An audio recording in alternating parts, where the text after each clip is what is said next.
डोगर साहब, तलाल चौधरी साहब इशारा दे रहे हैं कि 1 दर्जन अरकान पीटीआई के, यानी कम से कम 12, वो शायद आपकी पार्टी की पॉलिसी से मुतफिक नहीं है और कोई अलग ग्रुप बनाने वाले हैं। देखें सर, जहाँ तक अडयाला जेल से डोरियाँ हलाने की बात है, हमें फ़ख्र है कि हमारा कायद इमरान खान साबित कदमी से, दिलेरी से अडयाला जेल में 2 साल होने को जेल काट रहा है। आज हम अरकान असम्बली जो कुछ है इमरान खान के नाम से हैं, उसके नज़रिए को वोट लेकर कौम ने हमें भेजा है।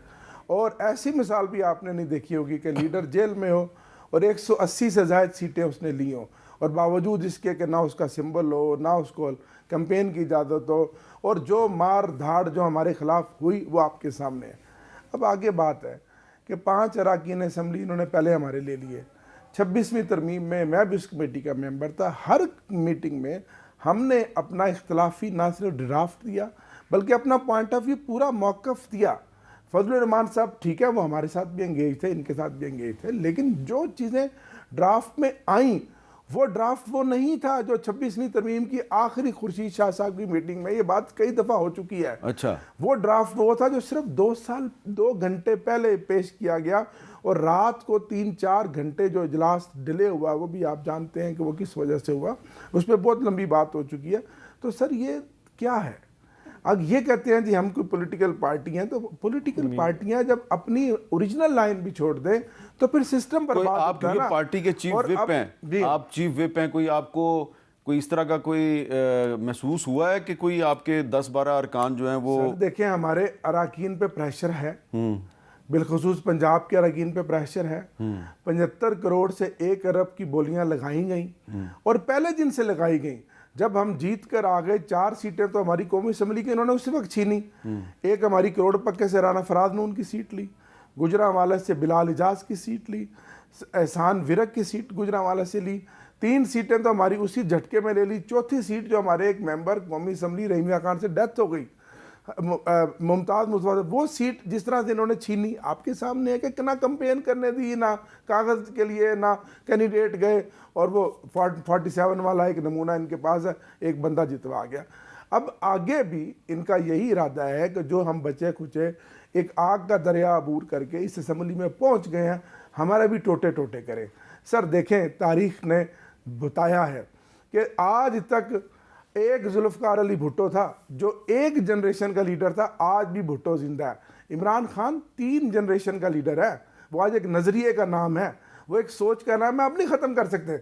आमिर डोगर नहीं होगा कोई फ़र्क नहीं पड़ता, कोई और MNA नहीं होगा फ़र्क नहीं पड़ता। जो इमरान खान की आज जो पॉपुलरिटी है, जो आज लोगों के दिलों में बसता, अब कुछ भी कर लें उसको ख़त्म नहीं कर सकता। अल्लाह, अगर आपकी बात मान लें कि इमरान खान बहुत पॉपुलर हैं, आपकी बात मान, लेकिन हुकूमत जो करना चाहती है वो कर रही है। सर वो इसलिए कि ताकत है इनके पास, और आपको पता है ताकत इनकी कहाँ से है, सबको पता है। इनके बतारों के मिनिस्टरों के पल्ले क्या चीज़ है? मिनिस्टरों के तो हालात मैं देखता हूँ, असेंबली में है, मेरे भाई हैं। अच्छा, लेकिन डोगर साहब, ताकत कहाँ से है, इनको कौन चला रहा है, लड़ाई किन से, आप सब जानते हैं। खैबर पख्तूनख्वा में तो आपकी पार्टी की हुकूमत है ना, तो खैबर पख्तूनख्वा में जो आपके MNA MPA हैं वो क्यों परेशान है? सर देखें, एक तो 2 वजूहात है। पहली वजह यह है कि खैबर पख्तूनख्वा और बलूचिस्तान में शदीद दहशतगर्दी की लपेट में है, और इस हद तक वो हमारे अरकान असम्बली परेशान है कि मेरे मुंह में खाक। वो कहते हैं कि हम जो नक्शा देख रहे हैं बिलखुसूस बलूचिस्तान का, हमें बलूचिस्तान जाता हुआ नज़र आ रहा है। बलूचिस्तान और खैबर पख्तूनख्वा के मेरे भाई वज़ीर दाखिला बने हैं, ये अब ब्रीफिंग लेंगे, इनको पता चलेगा। पहले भी वज़ीर दाखिला रहे हैं, कोशिश करेंगे। मुल्क तो हम सब का है ना, ये भी कोशिश करेंगे, हम उनके लिए दुआ गो हैं कि मुल्क की सालमत के लिए, मुल्क की तरक्की के लिए तहरीक इंसाफ हमेशा साथ खड़ी हुई है, क्योंकि मुल्क तो हम सब का है ना। सियासत तो हम लड़ते रहेंगे, कोई जीतेगा कोई हारेगा, लेकिन जो हालात आपने आप बना दिए, ठीक है, ऐसे हालात पहले कभी नहीं थे। मेरा इशारा ये है कि आपके जो MNAs और MPA, खास तौर पे MNAs का एक ग्रुप जो है, वो आपके chief minister Ali mean Gandapur से खुश नहीं लगा। देखें, वो दो तो हर सियासी पार्टी में, हर हुकूमत में नाराज़गियाँ तो होती हैं। जैसे मरीम नवाज साहबा से पावर शेयरिंग के फार्मूले पे पीपल्स पार्टी नाराज़ है। आज जरदारी साहब की जो स्पीच थी वो बस वो एक दिखावा था जबकि हमें पता है कि पीपल्स पार्टी किस तरह से इन सरारात बैठी है। नहीं, पीपल्स पार्टी तो बड़ी ओपनली क्रिटिसिज्म कर रही है ठीक है हुकूमत सर। पे। इसी तरह मरियम नवाज साहबा किसी MPMN को, इनके अपने MPMN इसको घास नहीं डाल रही।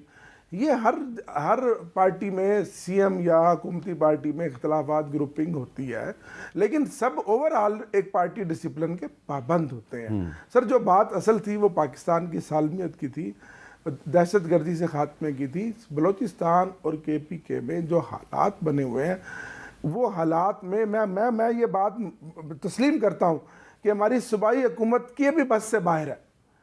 बलूचिस्तान में जो सूबाई हुकूमत है उससे भी बस के बाहर है, उसमें हमें मिलकर बैठना होगा। मैंने पहले भी आपके प्रोग्राम, अच्छा, ये बड़ी अच्छी बात कर रहे हैं आपके, मिल के बैठना होगा। हाँ, मैंने इनको कहा था कि ये इन कैमरा ब्रीफिंग कराएं, जैसे हमने अपने दौर में 3-4 दफ़ा कराई। ये पार्लियामेंट को, पार्लियामेंट्री लीडर्स को इत्मीनान में लें और बताएं कि उस मुल्क में क्या हो रहा है। अरकान जो कुछ बता रहे हैं, अगर हमने इसी तरह आंखें बंद कर ली तो फिर ये ना होगा खुदा ना खास्ता हम हाथ मलते रह जाएं। तलाल साहब, इख्तलाफ राय के बावजूद ये एक पॉजिटिव जेस्चर दिया है आमिर डोगर साहब ने। ये कह रहे हैं जी कि ये जो हालात हैं ख़ास तौर पे बलूचिस्तान के और खैबर पख्तूनख्वा के, इस पे मिलजुल के चलें, ओपनली बात ना करें, इन कैमरा एक ब्रीफिंग का एहतमाम कर लें। देखिए, गुजारिश ये है, ये कहते तो हैं, जब इन्हें बुलाया जाता है तो फिर आते नहीं हैं। अच्छा, ठीक है ना जी। पर एक ऑल पार्टी कॉन्फ्रेंस प्रेसिडेंसी में भी हुई थी, तशरीफ़ नहीं लाई। देखिए, मामला ये है, 2013 से 18 के दरमियान भी दहशतगर्दी का जंग इसलिए जीती गई कि सिक्योरिटी फोर्सेस के पीछे पॉलिटिकल फोर्सेस यक ज़ुबान एक बयानिए के साथ खड़ी हो गई। मैं बिल्कुल ये बात एडमिट करता हूँ, ये हमें खड़ा होना पड़ेगा। 2 काम हुए, एक तो दुनिया ने पाकिस्तान को अकेला छोड़ा और दुनिया समझ रही थी शायद ये बस हमारी जंग रहेगी। ये पाकिस्तान की जंग नहीं है, सिर्फ पाकिस्तान इस जंग में नाकाम होगा तो दुनिया गैर महफूज हो जाएगी। आज अमेरिका ने एक अच्छी शुरुआत की है, लेकिन अमली तौर पे अमेरिका और पूरी दुनिया को पाकिस्तान के साथ खड़ा होना पड़ेगा, क्योंकि उन पूरी दुनिया को महफूज बनाने की जंग एक फ्रंट लाइनर के तौर पे लड़े। और दूसरा काम, पॉलिटिकल फोर्सेस को अपनी आर्म फोर्सेस के पीछे यक ज़ुबान एक बयानिए के साथ खड़ा होना पड़ेगा। और ये नेशनल एक्शन प्लान जो है, देखिए, हमें मानना पड़ेगा कि 2017-18 में जो दहशतगर्दी दम तोड़ गई थी, वो शुरू कुछ हमारी गलतियों से भी हुई है, कुछ पॉलिसियों से भी हुई है। कहीं हमने ये काम गलत किया है, कहीं हमने ये, तो हम इसको करना चाहिए, ये तो सबसे पहले है। और इसके लिए मैं कहूँगा कि जिस तरह हमारे साथ है, इनका जो सूबा है यार, नेशनल जो CTD है, ज़रा उनका आप जाके जायज़ा लें। और पंजाब का दें जो शहबाज साहब ने बनाया था, या सिंध वालों का देखें, यानी जो सबसे सूबा जहाँ से ओरिजिनेट होती है या सबसे ज़्यादा दहशतगर्दी वहाँ से वो, तो वहाँ पर इन्हें 1% ज़्यादा भी मिलता है NFC अवार्ड में, सैकड़ों अरब मिल चुका है।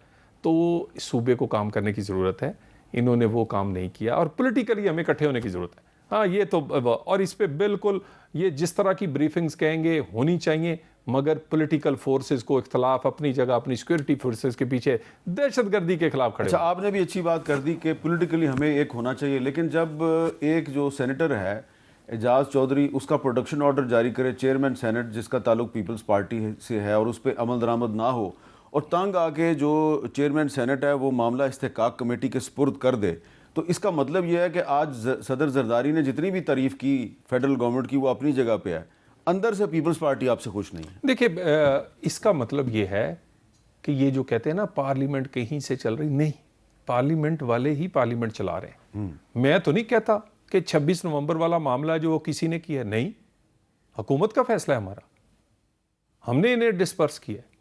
हुकूमत अपने फैसलों को हम ओन करते हैं। हाँ, सिक्योरिटी फोर्सेज हो या आप फौज का नाम लेते हैं ना, अगर वो हुकूमत के साथ खड़े हैं तो वो हुकूमती फैसलों की वजह से खड़े हैं, तो फैसला हुकूमत करती है। इसी तरह पार्लियामेंट में चेयरमैन सेनेट, जिसे कहते थे जी ये कभी प्रोडक्शन ऑर्डर नहीं हो सकते, हुए, उन्होंने आज प्रिविलेज को भेजे, हुकूमत के खिलाफ भेजे ना, तो इसका मतलब है पार्लियामेंट काम कर रही है, तो काम करने देना। तो आपके साथी राना सनाउल्लाह साहब जो हैं, वो फिर परवेज़ खटक के मशीर दाखिला बनने पे क्यों कहते हैं जी कि उनको नहीं पता इस बात का? देखिए, ये अब राना सनाउल्लाह साहब मेरे से वो इसको जवाब देंगे। बहुत सीनियर है। क्योंकि आपका तो हमें पता है कि आपको तो शहबाज शरीफ साहब ने वजीर मुमलकत बराए दाखिला बनाया। देखिए इसमें कोई पॉलिटिकल वर्कर है, प्रोसेस से आए हैं। इसमें कोई शक नहीं है प्राइम मिनिस्टर ने, मियां नवाज शरीफ ने, लेकिन इसमें रिकमेंडेशन जो है, कॉन्सेंट जो है, मोहसन नकवी साहब की शामिल थी और बिल्कुल मैं उन्हें असिस्ट करूंगा, एक टीम के तौर पे काम करूंगा। बिल्कुल प्राइम मिनिस्टर ने बनाया है और मोहसन नकवी साहब से मुशावरत से बनाया है और हम इधर काम करने आए हैं और इंशाअल्लाह ताला ये जो लोग कहते हैं कि जी इंटीरियर मिनिस्ट्री का काम नहीं नज़र आता, यानी मेरा मतलब है कि मोहसन साहब अगर वो कुर्सी से चिपटे रहें, आप काम देखें ना, जो अंडरपास जो है 2 साल में बनता है वो 40 दिन में बन रहा है। SCO कॉन्फ्रेंस पुरअमन होती है, पाकिस्तान में इंटरनेशनल क्रिकेट टूर्नामेंट पुरअमन बेहतरीन होता है। तो कहने का मतलब है, हाँ हमसे ये सवाल पूछें, ये पार्लियामेंट में पूछें, मैं इंटीरियर का हूं ना, हम पेश होने 2 दिन 4 दिन 5 दिन 7 दिन बहस करें, जहां कमी कुताही हम ठीक करेंगे, लेकिन काम हो रहा है। 1 साल में शहबाज शरीफ ने डिलीवर किया है, ये अब वो भी मानते हैं। कैमरा बंद करेंगे तो ये डोगर साहब भी मानेंगे।